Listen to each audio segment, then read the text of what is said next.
Welcome to Fuller Expectations, the podcast for anyone who feels that the path that they're on just isn't what they want, need, or quite frankly, where they expected to be at this stage in their life. I'm Carrie Fuller, your host, and I am so excited that you took the time to listen today. If you're here because someone shared this with you, that means that they care about you and think that this episode might be meaningful to you.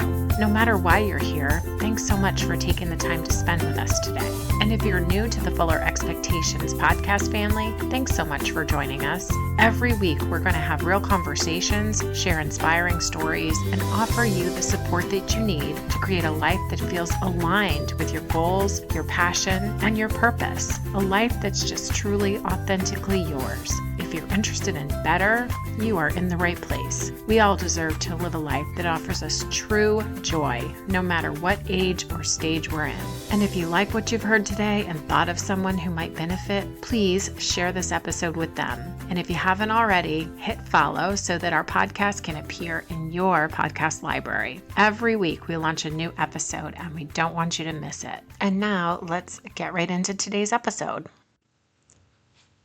Today's episode is one that I know so many people need to hear. We are sitting down with a woman who made one of the hardest decisions that a person can make, and that's to stop living with the same painful story and write a new one for herself and her family. Melissa is a mom of 2 young children. She is a wife, a daughter, a friend, and a woman who finally said, I want more out of my life. I want to be present. I want to feel proud of the person that I am. So after years of ending each day the same way, pouring a glass of wine or 2 or 3 or 4, and just going through those motions, she realized she wasn't just tired.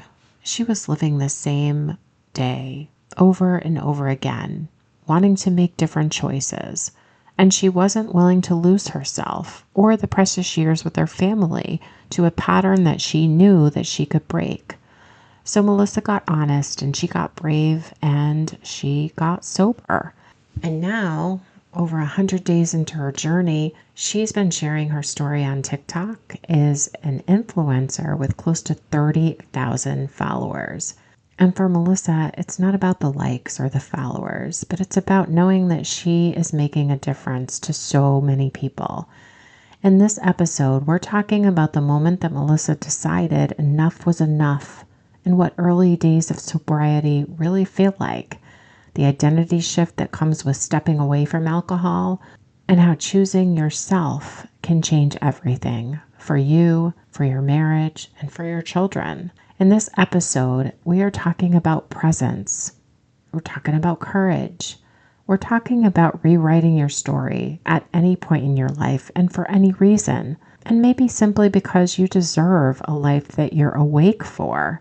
So if you've ever questioned your own relationship with alcohol, or you felt like you're living on autopilot, or you dream of feeling more alive and more grounded and more you, this conversation just might be the nudge that your heart has been waiting for. And if you think of somebody that needs to hear it, please share this episode with them. Let's dive into our conversation with Melissa. Hi, Melissa. Thanks so much for joining us today. Hi, Carrie. Thanks so much for having me. I have had a number of women and some men reach out regarding the topic of reducing or cutting out completely alcohol from their lifestyle. And so I was really excited when I started actually following you on TikTok and learning a little bit about your story. And I have to say the consistency with your journey is inspiring. It's inspiring to me. I know that it's inspiring to a lot of people, which is how you grew so quickly. We're going to get into that in just a minute, but let's start by talking about the backstory. So can you share a little bit about what inspired you to take a break from alcohol in the first place? Sure. I consider myself a health conscious person, and especially for my kids, I want them to learn healthy habits and healthy lifestyle. And it felt like alcohol was the one piece in my life that just kind of erased all of the great things I was doing for my body. Not erased it, but just dulled it to where it was just felt like the one piece in my life where I could be as healthy as I wanted. I could eat healthy, I could exercise, but I was drinking wine every single night. And it was bugging me. I had this little voice in the back of my head that was just like, well, you're drinking too much. I just knew in my heart, I wanted that wine a little too much at night. I relied on it a little too much. I just felt it in my mind and in my body and my soul. It was just for a very long time. And so it was definitely there, this little thought. And eventually, this summer, I was drinking a lot. We were super social. Our kids are at an age 7 and 5 where we're not having to like keep our eyes on the pool like a hawk. I'm not in that helicopter mode like I was when they were little. And so it freed up a lot of social time for us during the day, at night. And I was really drinking way too much. And essentially, we got to the end of the summer. I was spending some time with my husband's parents at their home in North Carolina. I found that I had drank at least one bottle a night while I was there. And I almost felt like a little depressed during the day and looking forward to that wine in a way that I had never experienced before in my whole like drinking history. And it was the last morning of the trip. I woke up and just thought, I have to be done with this. This is so not in line with the vision I have for my life and how I want to feel every day in my body. And it was really just that simple. Just I didn't want to feel like crap anymore. And I felt like it was affecting the way I was parenting because I was so sluggish and just grumpy and hungover all the time. And it was just this trickle down effect that my bottle of wine that I really looked forward to between, 5 p.m. and 8 p.m. It was having these horrible consequences the next day with how I felt and how I was treating my family and treating myself. So that's kind of how it all came to be. It wasn't like a huge rock bottom. It wasn't like I got a DUI and had to reevaluate. It was more of a slow burn where it just kept ramping, ramping, ramping.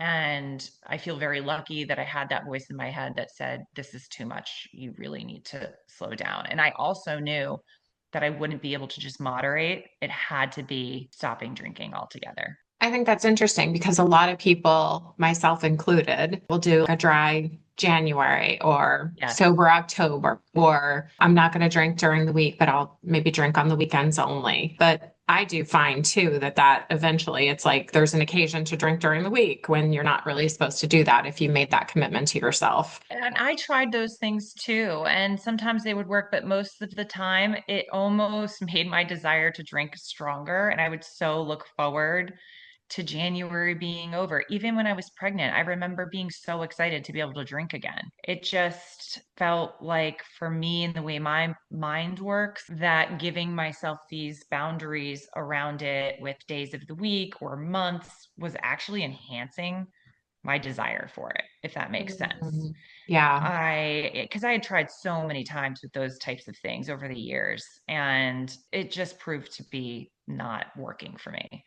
Yeah. It would end up I would end up going back to the wine harder than before, essentially. I can see how that would happen. Yeah. Yeah, unfortunately. I mean, some people can. Some people have a reset for January, and when they start drinking again, they're like, you know what? I'm keeping it to a couple glasses a week, and that's it, and they can do it. But for me, that wasn't the case, unfortunately.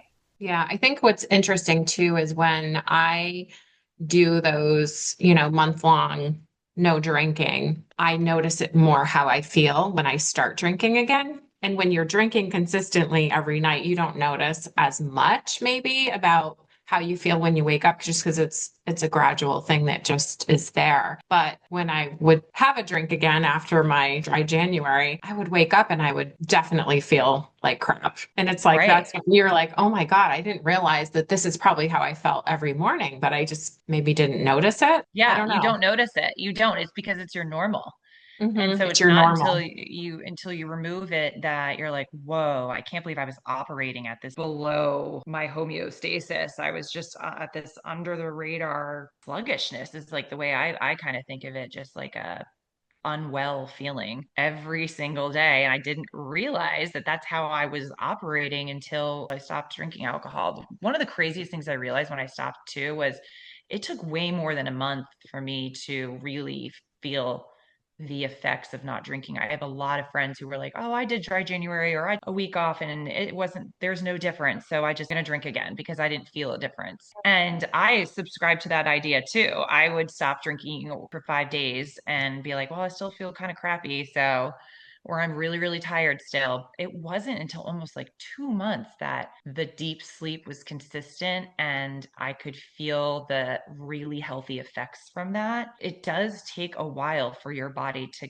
get back to where it's like firing on all cylinders again. It takes more than a month for some people. So if you have any listeners who are like, oh, well, I do dry January, I would say give it a little more time because there are some beautiful, amazing things that happen if you go longer that I've found. And I wish people talked about that more. Like you think that you can just take a month off and feel all these great things, and that your liver, your brain, the GABA receptors, all of that take more than 30 days to get back to baseline. So I'm glad I've been able to feel that and learn that from my sobriety for sure. Yeah, and you've been since August, so August 4th. So a little over it's been, I think, 104 or 5 days, somewhere around there. okay. And it's for our listeners, it's November 17th today. Yes. So that's amazing. I want to say too that a couple weeks ago, I bought an Aura ring and I bought this Aura ring because I have the Apple Watch. I like the health data that comes from Mm, that, but I also wanted to wear it to bed to track like my sleep and things like that. yes. And one of the things that really surprised me with this Aura ring is that every morning when you wake up, it gives you a readiness score for the day. They call it a Mm, readiness score. So it's a combination of how well you slept, your REM sleep, and all of that kind of stuff. And right. I don't drink alcohol during the week, but now I'm in Florida for the weekend. So on Mm, vacation. So I have a couple glasses of wine at night. My mm-hmm. readiness score when I wake up after I've had two glasses of wine, that's it, is seriously reduced. Like this morning, it was 71. Wow. Normally, it's like upper 80s and 90s, and it'll say to me that my resting heart rate was increased, that I didn't get as much sleep. And I've never seen that data before. Like you go to bed fine, didn't have Mm. way too much to drink, had two glasses of wine, and how much it affects your resting heart rate when you're sleeping. Oh, Mine wow. actually goes up. It's my resting heart rate normally, if I'm not drinking anything the night before, is like low 50s. And when I have even two glasses of wine, it's low 60s, Wow. which is That's crazy. crazy. I Yeah. wanted the Aura ring for that reason too. I wish that I had had that when I was drinking so I could really see what it was doing to me. I think Yeah. that's very interesting. I think that the negative impact that has on your sleep is the biggest detriment that alcohol has, honestly. I think that it's the way that it can increase your anxiety when you don't have good sleep, your fogginess, your brain capacity, how your whole day goes is based on your sleep. And because alcohol affects your sleep, unfortunately, to me, it's the biggest thing. If we could drink alcohol, and even if somebody told me, like, alcohol only, hurts your liver a little bit, but your sleep is going to be great and everything's going to be great, I would probably be like, all right, well, we can figure out the liver piece. But honestly, the fact that it is so damaging to your sleep, and what sleep has to do with longevity and your cellular health. And I mean, really, if you think about it, this is the time when your body has to rebuild and rest and everything. I mean, it's just so, so important. I listen to a lot of Huberman about sleep and what to do and how to maximize it. And so learning about what alcohol has done to my sleep has been really interesting. So I'm not surprised that your Aura ring gave you Yeah. that It's information. I weird think too that's really because you interesting. you think, I mean, for the people out there that think that a couple drinks at night, even, you're not drinking a bottle of wine, you're just drinking a couple and it's no big deal. It Oh, does affect yeah. your health because it affects the quality of sleep that you're getting. And like you said, that translates to so many other things. So I just wanted to share that because I've only had the Aura ring and I imagine a lot of fitness rings can calculate the same Mm, information. So if somebody mhm. wants to know anything about how their quality of sleep is, it's a pretty good resource for Yeah, that. I think that's a great resource for sure. Yeah. So let's talk a little bit about your friends and family and your social circle. How Yeah. did they respond when you made these changes in your life? Well, my family nor my friends thought that I had a big enough problem to warrant quitting alcohol. They thought it was a little bit extreme, but they were supportive. I have really wonderful friends, great family. not judgmental. Any judging that was going on was definitely behind my back, which I prefer. I don't want to hear it. But they were supportive. I think the first dinner that I went to with my friends and I didn't drink, it was real for them. They're like, "Oh, you're really not drinking." Like, wow, this is real. I don't think anybody took it very seriously, honestly, until I got like a couple weeks into it.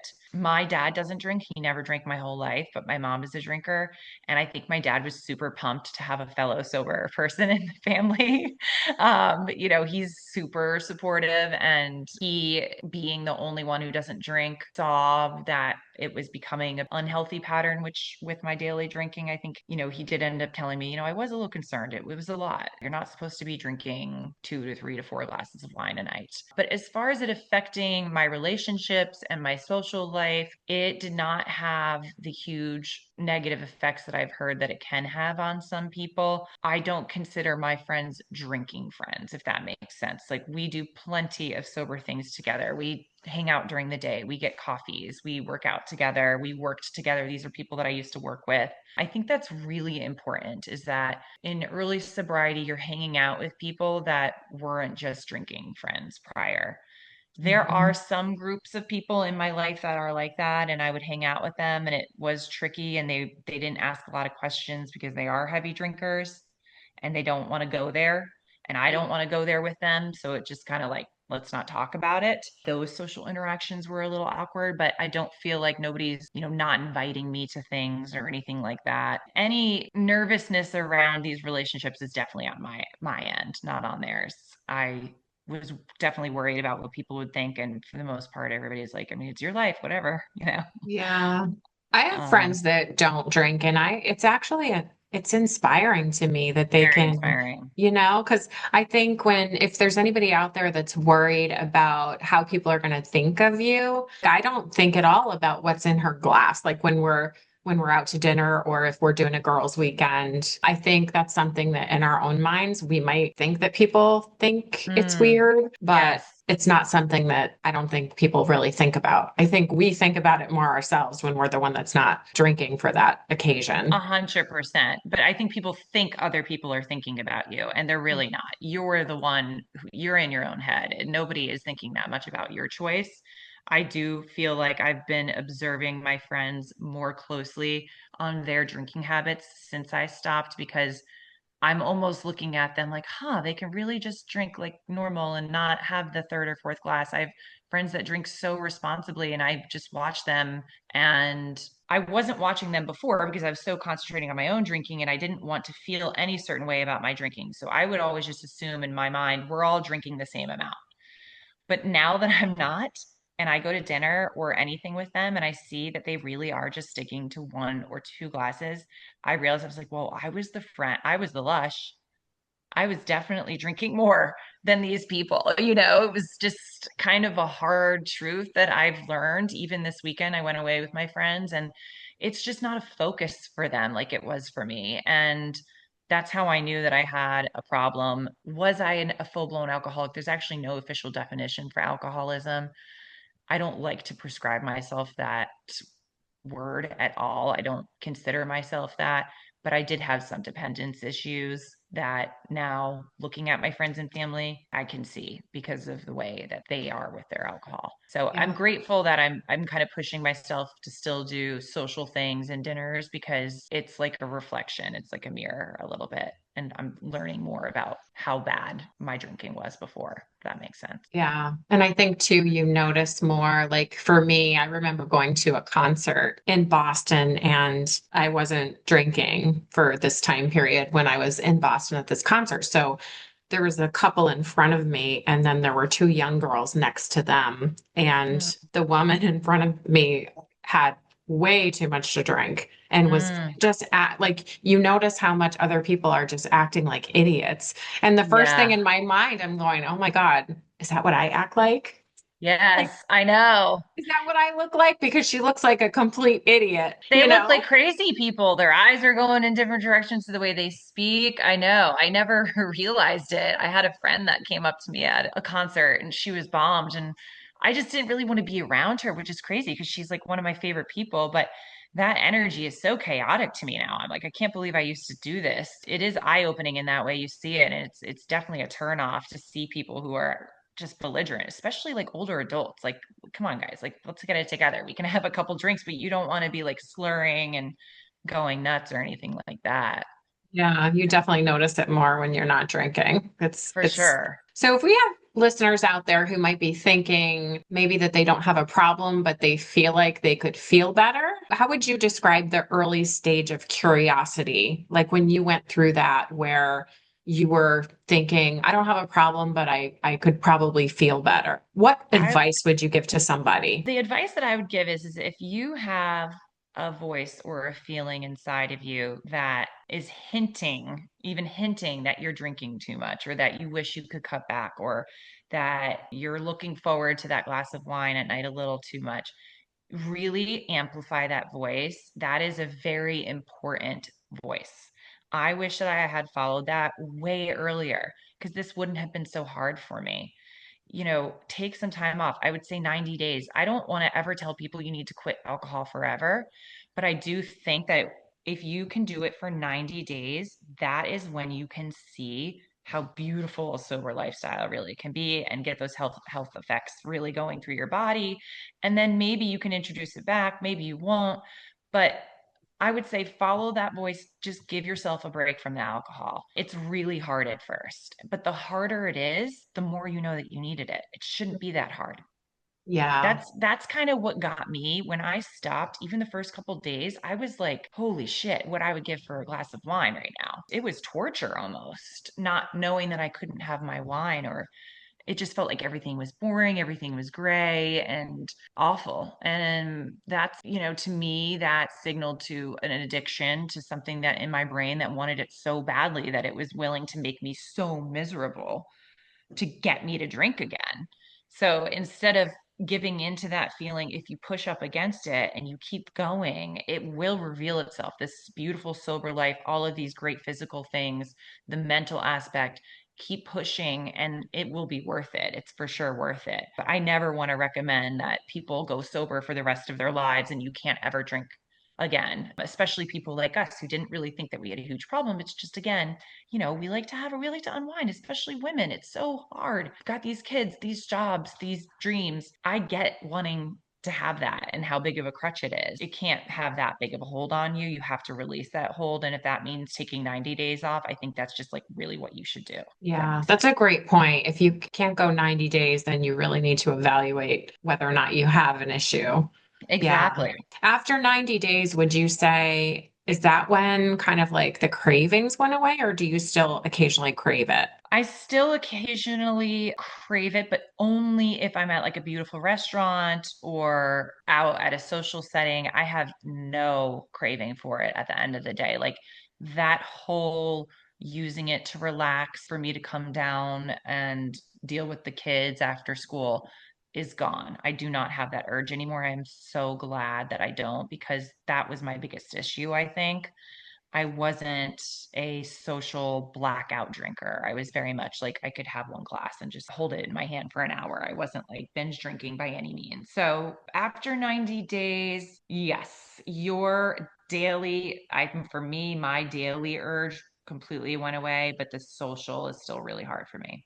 My friends and I joke and say it's all about the glass. So whatever I'm drinking, and for people out there listening who need one little tip that I always talk about is it's all about the glass. Just get whatever you're drinking in a wine glass. Yeah, and I found other things to relax at the end of the day, and a huge 1000%. I have these beautiful Jaliska wine glasses that we got for our wedding, and even like I was looking at my Christmas wine glasses. I'm like, I'm not gonna have my Christmas wine this year, but I'll put my mocktail in there because I was Mhm. a red wine drinker. I really like doing unsweetened tart cherry juice with a little club soda, and it looks like it. It's the color of red wine. And no, it doesn't taste like it, but holding the glass in my hand and seeing it just feels like, okay, I'm still a part of this like rhythm that I used to be in. It's not like I have to carry a bottle of Dasani water every night, go to bed angry.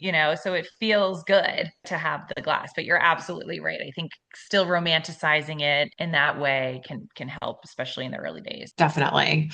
In talking about the physical and emotional impact, what changes did you notice physically, mentally, and emotionally once you stopped drinking? Physically, I noticed immediately a debloating in my face. I debloated very quickly, and the dryness, the feel of my skin in the morning on my arms and on my face felt different. It was so crazy. And I think that all boils down to just how dehydrated I was from the drinking. So physically, my face just started to look a lot thinner, which was amazing and definitely like pushed me. I was like, okay, all right, because I'm a woman, I have vanity. So the physical appearance started to look better. I did start to lose a little bit of weight. That took a while because I was eating a lot of ice cream in the beginning. I was replacing my wine with Jenny's blackout chocolate ice cream. So I would say after like 60 days, I started losing weight. I was in chronic pain for many years and I still deal with it on and off. It will never go away. I just have some hip issues. And something I noticed is just because the inflammation in my body was down, just less aches and pains in the morning, which was incredible. It hasn't gone away completely, but it's not as severe. And when I do have a bad day with that, it's way more easier to manage. My memory was so bad, and I would just chalk it up to like that's just me or my ADHD, or I've always had a bad memory. But now that I'm not drinking, the way I can recall conversations or, oh, you did say that, or I do remember that, like I would just not remember whole 5 minute blocks of time randomly, and not necessarily just when I was drinking, like even during the day. I wasn't remembering things. And so my memory improved a ton after I stopped drinking. My anxiety went way down. The middle of the night wake ups where you're a little like heart poundy if you like had a lot to drink, totally gone. Never, I don't have that at all anymore.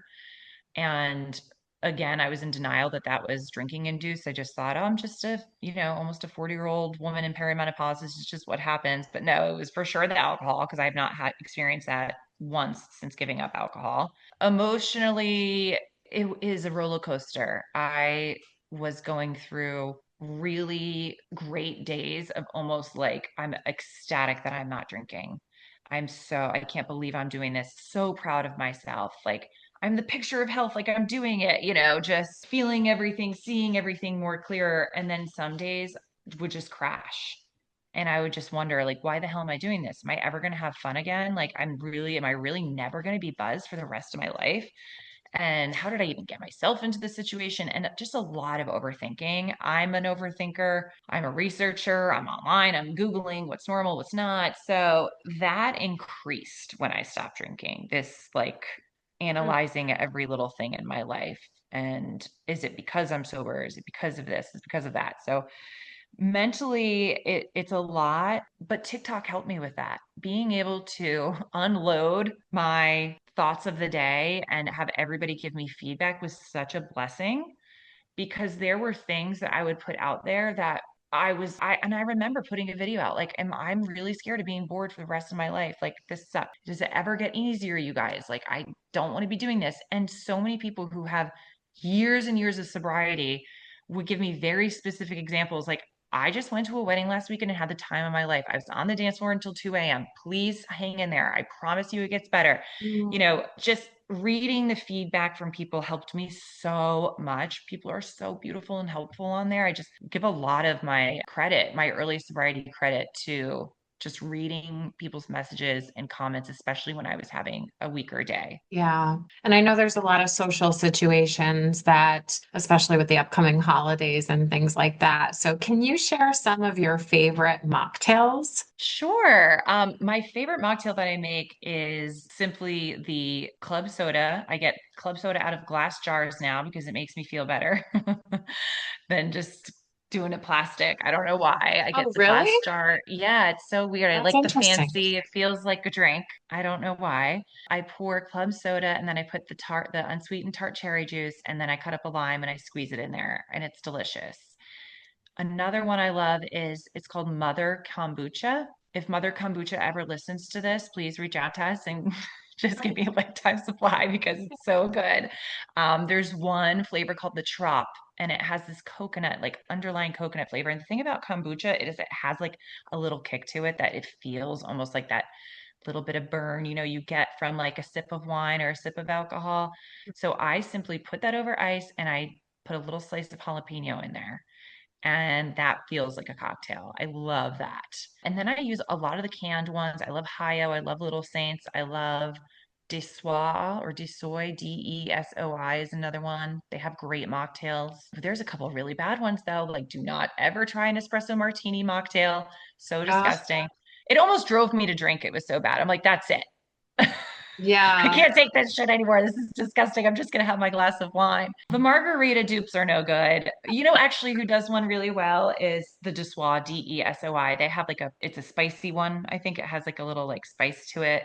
Oh. I do like that one. But yeah, those are pretty much it. I've been sticking to those, just the canned mocktails, and I do the CBD ones every once in a while. If I'm really stressed and I feel like I'm about to break, like that night I want a glass of wine, I'll have a very low milligram THC seltzer. They make ones with like 2.5 milligrams, and that will take the edge off enough and also just in my brain make me feel like I'm doing something so that I'm not just like raw dogging the evening with my crazy ass kids. I'm like, okay, I'm doing something for myself.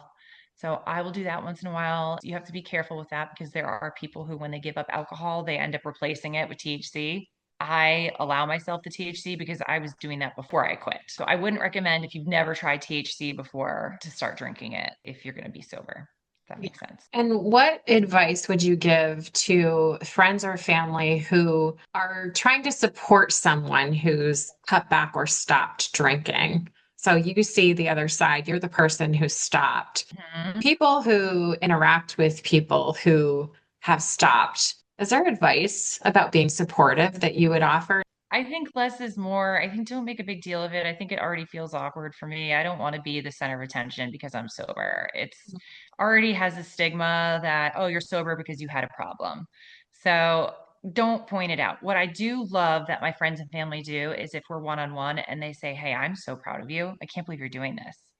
Just say you're proud of that person and that you really just admire what they're doing. If you do, don't keep that in. If it's a positive comment about what they're doing, but otherwise, no, I'm fine with my friends drinking around me. They tell me they're proud of me. I had one friend, I hosted a mahjong night. She was proactive. She brings cocktails everywhere she goes, but she brought a separate mocktail for me. And I thought that was really sweet. She didn't make a big deal about it. She's like, here, Melissa, I brought you something, just under the radar, sweet. I think that's Yeah, all it is. It doesn't have to yeah. be a big deal. And that's really good advice.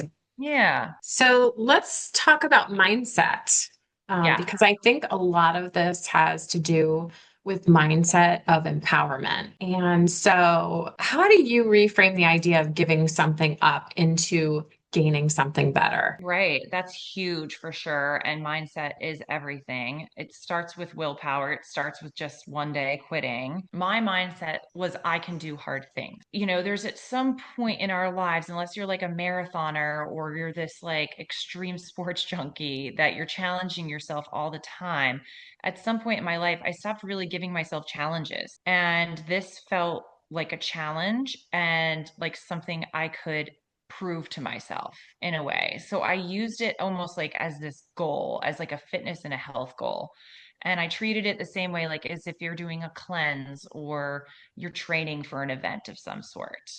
It has to be a really strong focus. You kind of have to adjust things around you in your life to make that goal come to fruition. And so that was my mindset is like, this is going to be my number one focus right now if I want to achieve this. And just remembering I can do hard things. I'm a woman. I have grown two children in my body. I birthed them. I've raised them. Like I can do this. I'm strong. I try to tell people that all the time. They're like, I don't think I could do it. I'm scared. Da, da, da. I'm like, you have to remember the power that you have in you. You can absolutely do this. If I can, Mm, I feel like anybody can because I was really into my wine. I mean, it was my favorite thing ever. So knowing that you can do hard things, making it like this really cool goal.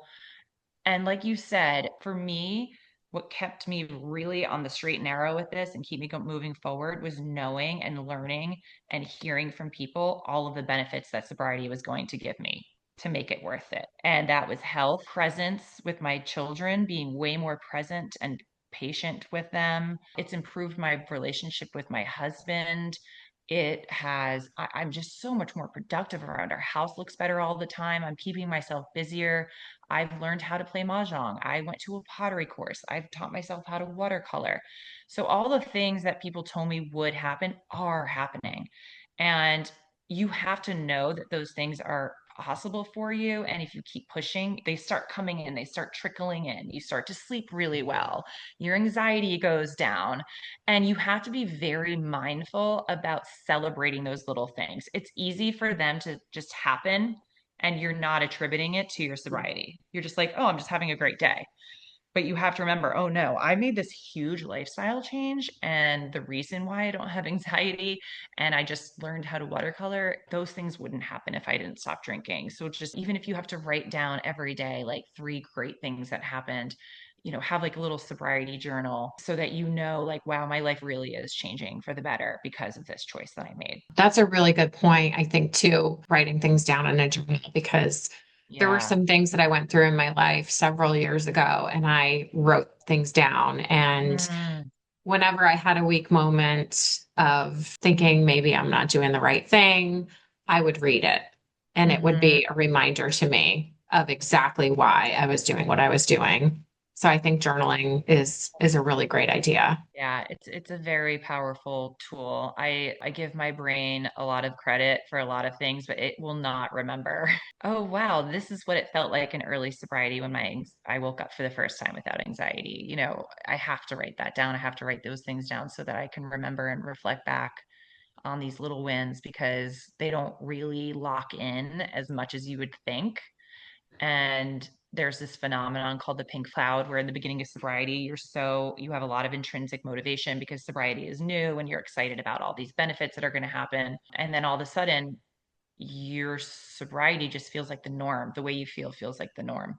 And that Mm. motivation kind of goes away. And you feel like, oh, well, maybe I can drink again. So if I hadn't been recording myself physically, talking about it and writing some of it down, it would have been so much harder for me to push through that pink cloud thing going away. It's a big thing for accountability to have Big that. thing for accountability. And I have the benefit of accountability with my TikTok following. So if I didn't have that, it would have to be written down somewhere for sure.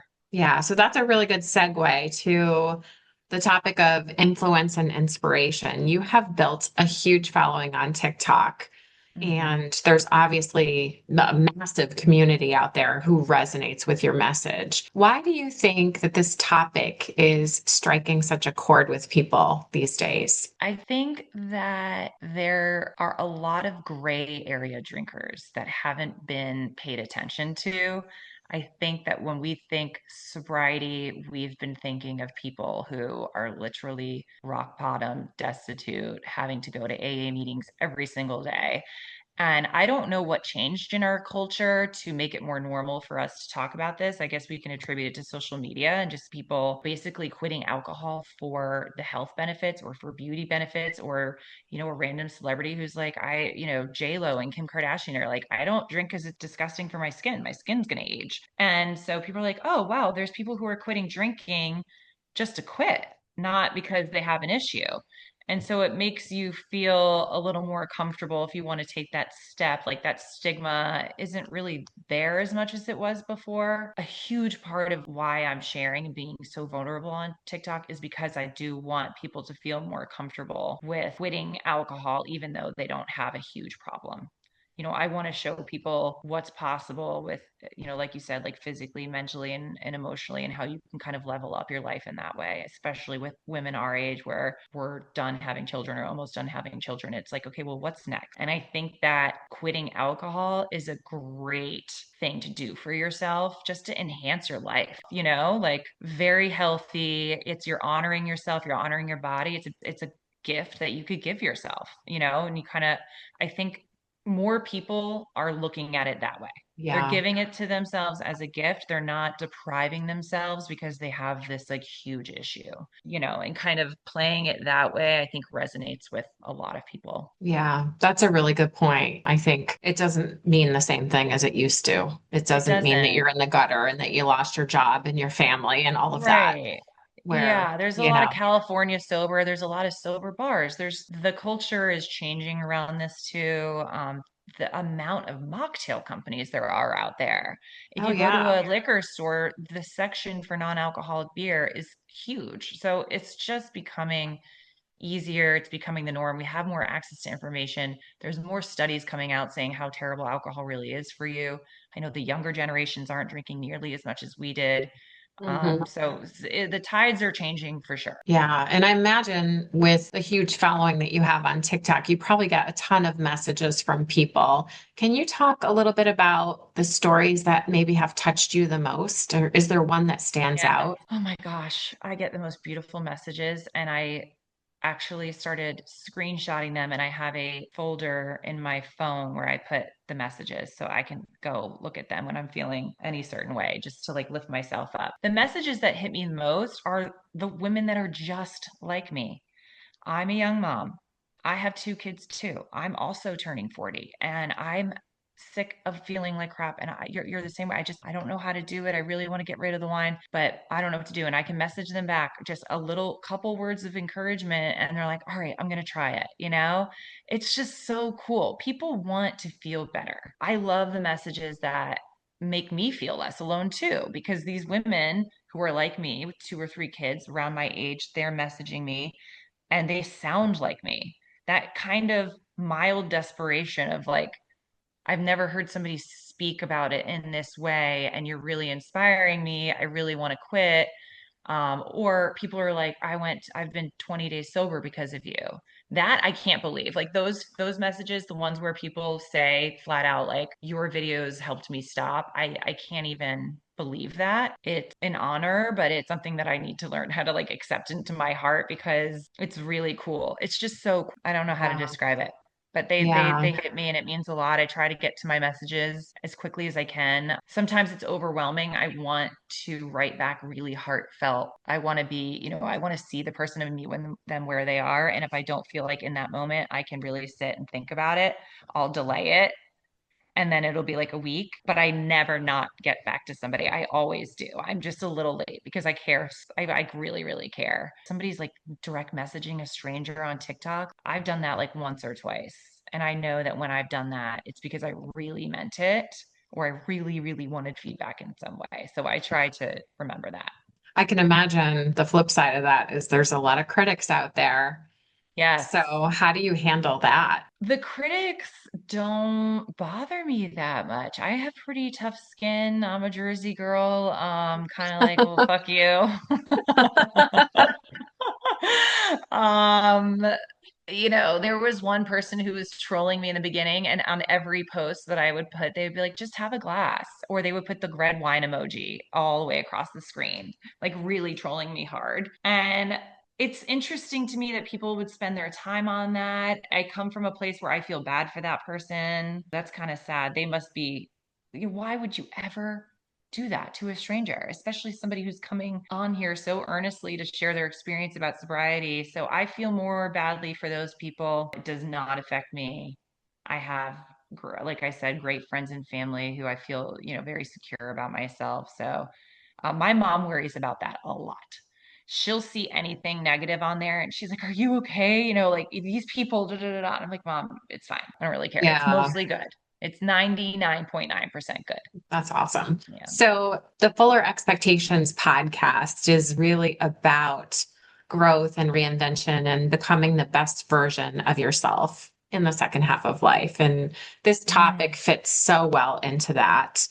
We have listeners that have given great feedback about an episode like this. So, I think the interest is going to be quite significant. that's And great. with that said, if you could offer one piece of advice to someone who's listening that just feels stuck and not just with alcohol, but with anything, because a lot of it has to do with mindset. I think Mm. overcoming alcohol is huge. What would you say to someone who feels stuck and just doesn't know how to move forward with a bad habit? Start prioritizing yourself. Start giving yourself the gift of health and figuring out ways to spend time on yourself. It is not selfish. I think when you approach the second half of your life, it really should be about you and making yourself feel as good as possible. we sacrifice so much of ourselves, even when we're kids. We're worried about our friends. We're worried about getting a husband. We're worried about this. I think that this is our time. I mean, I would never have had the thought to quit drinking any earlier in my life than now. And look at it as if you're giving yourself this gift. And it is a gift. There are so many amazing things that come with a huge lifestyle change like this. And even if you're not doing one big thing, pick a couple little things, try to like eat a little less sugar or whatever your vices are. Push yourself. You can do hard things, and Mhm. doing hard things, nothing great ever came from something that was easy, right? Like do Mm. something really hard and feel the pride of accomplishing it. You deserve it. We all deserve it. And we kind of let that go, right? Like later in life, we just start like, now we're just going the flow and we're so freaking tired from everything we have to do. It's your turn. It's our turn to feel good. Give yourself a challenge. Be selfish. Focus on yourself. I mean, that would be like my biggest thing, I think. That's a Thank really you. good answer. So, what's next for you? You have this huge following on TikTok. Is this turning into something that you didn't imagine? Yes, it is. And I'm a little lost in the world of TikTok. I'm not going to lie. I feel like there's so much potential as far as building this community of women and men who want to be sober. What can I do with that? What's the next level of helping people? I think about that a lot. I don't know how to leverage TikTok with the financial side a lot. I want to learn how to leverage it financially for myself. I do want to make money with it. I'm totally transparent about that. I have 30,000 followers. It would be really silly for me to not try, but I want to do it in a way where it's things that I love and things that I think could help people. And I kind of do this in my everyday life. I'm always sharing this, whatever treatment I just got or this place I just went. It feels very natural to me to give advice or a recommendation on things. So I hope that I can kind of segue that in more to my TikTok and leverage it that way. So I just have to start, buckling down and like learning more about how it all works and making it more of a schedule, just getting it Hmm. more organized, I think is the next big step. Yeah. How can people find you on TikTok? They can find me at Melissa Rose West or Melissa West. You can probably find me either way. I am going to eventually start an Instagram. And when I figure that out, I will definitely, let everybody know and put that. But it's Melissa Rose West on TikTok. Great. I'll put that in the show notes. That would be great. Um, I think people will definitely find your post inspiring. I know that I did. So That's I great. really appreciate you sharing your story Yeah. with us. Oh, I loved it. Thank you. Very, This is going to be a great episode. And oh, much to good. your point of people reaching out on TikTok saying that you impacted them, I think that's going to happen here too. So I am really grateful to Oh, you. good. Of course. Thanks for listening today. If this episode sparked something in you, please share it with a friend, leave a comment or a review, and reach out and let me know what resonated. Remember, no matter what age or stage of life you're in, you can pivot. And always remember, the second half of life is not a winding down. It's a waking up. Please follow or subscribe. We'd love to have you as part of our podcast family. Let's keep showing up and being the best version of ourselves. Until next time, take care.